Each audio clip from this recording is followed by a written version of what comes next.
What's up, fight fans? This is Kurt DeVille with Counterpunch Boxing News, and I have some new news concerning Dillian, the body snatcher Whyte. Dillian Whyte gave us some informative news this morning, very, very entertaining, where he recalls that Vladimir Klitschko gave the business to several fighters in his training camp. He brought a lot of young fighters in back in the day, including himself. And he was reflecting on how Vladimir Klitschko gave Deontay Wilder, which is currently the WBC heavyweight champion of the world, the business. He showed him hands. He showed him punishment, pain, and a KO, amongst others. He's not the only one. But the significance of that story was to explain how Vladimir Klitschko dispatched Deontay the Bronze Bomber Wilder. Now, why do you think that is? Well, because since for the past, 800 days, 700 plus, Deontay Wilder has been refusing to fight Dillian Whyte, calling everything from him a peasant, turning down offers, fighting other fighters. The WBC has been protecting him during this process of him ducking Dillian Whyte for whatever reason, arrogance, ego, rejection, risk. Name your reason why he wouldn't fight Dillian Whyte, but he has chosen to do so. So, Dillian Whyte's rough tactics, this is clever because he forces Deontay Wilder to come out of hiding.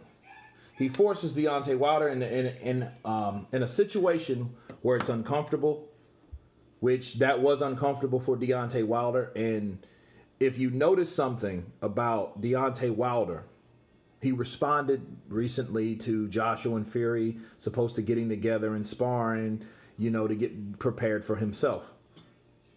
But one thing you have not heard is Deontay Wilder responding to Vladimir Klitschko knocking him out, having him twitching. Okay? He hasn't responded whatsoever. I don't think he's ever responded to those. We've heard Jarrell Miller respond to Tyson Fury after Tyson Fury said he sent Jarrell Miller packing, tapped that ass, beat him up, made him look amateurish.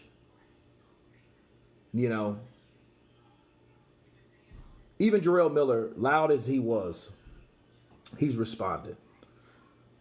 Tyson Fury's responded when Dillian Whyte said he gave him the business. You got a response from Tyson Fury. You got a response from a lot of people that said, hey, this either did happen or didn't happen. And at this point, these are facts. But at least you would get a response from Deontay Wilder. At least he would say, you know what? That was a long time ago. I would crush Vladimir Klitschko now.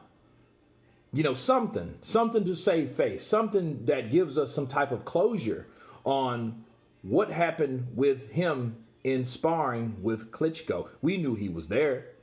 We knew Johnny Nelson, Andy Lee, now Dillian Whyte. Now everyone's saying, you know what? No, he got his ass knocked out. That's why he didn't want to fight him. And then what does this really mean? What does this mean? That means if you can duck Dillian Whyte, you surely will duck Vladimir Klitschko, and that's exactly which seems to be the case. See, Shelley came out with the article. You can look it up. I'm not gonna keep reposting this info. Do your own homework on this. But he said, I will not put my fighter, my baby, in with Vladimir, in with these killers. I ain't gonna do it. And he did that for a reason. But here's the deal. Like I've told people, and I've mentioned this before, Deontay Wilder has his own mind. He's the champ. He could call out whoever he wanted to call out. He knew Vladimir Klitschko in 2015 was a savage beast. He knew that Fury was not giving him the rematch. I know that was at the same time when Fury upset Vladimir Klitschko, right? In a 12-round snooze fest. We know that. But at that time, he should have made himself, not his manager, not his promoter, not his co-manager, none of those guys. He could have done that. He could have said, you know what? I want Vladimir Klitschko. I want the guy that set the heavyweight division dark for 10 years. I want to take him out of my misery. And you know what will happen if he would have done that and he would have won? He would have been where Anthony Joshua is and a piece of where Tyson Fury was a long time ago.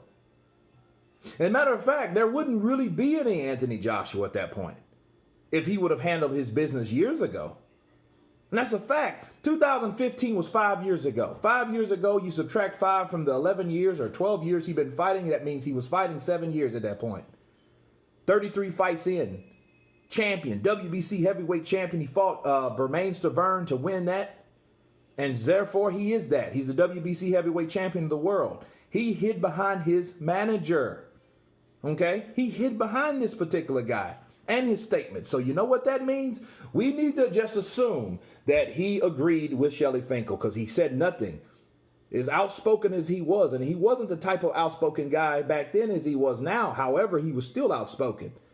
He was a polite young man. He wasn't the dude, Bob Squat. He wasn't none of that, right? But he did have his own voice. He had his own opinion, and he had his own goals. And then back then he said he wanted to unify, but then he wasn't doing anything to unify. So the question you ask yourself is, did he not say nothing because he didn't want to or because he couldn't?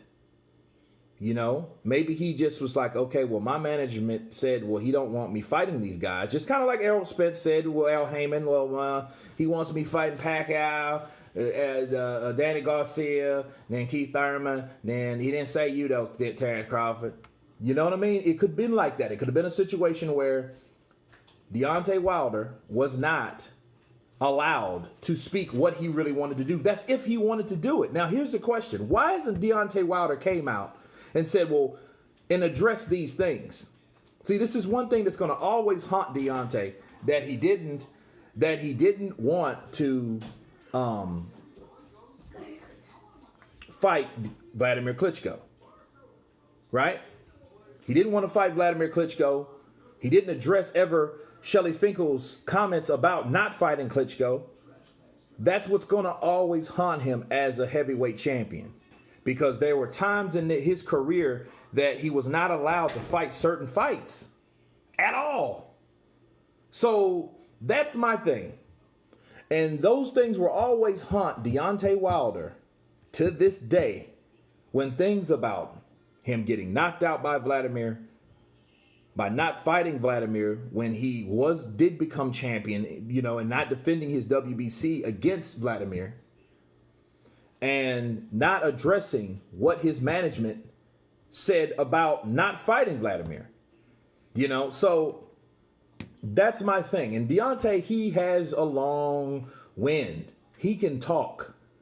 But see, the things that they ask him, he doesn't answer. And people don't ask him that. And they know not to ask him, probably because those are probably certain things like, don't ask me this about Klitschko. Don't ask me about Shelly Finkel. Don't ask me about someone else. Don't ask me about none of that in regards to that issue, right? Don't ask me those type questions.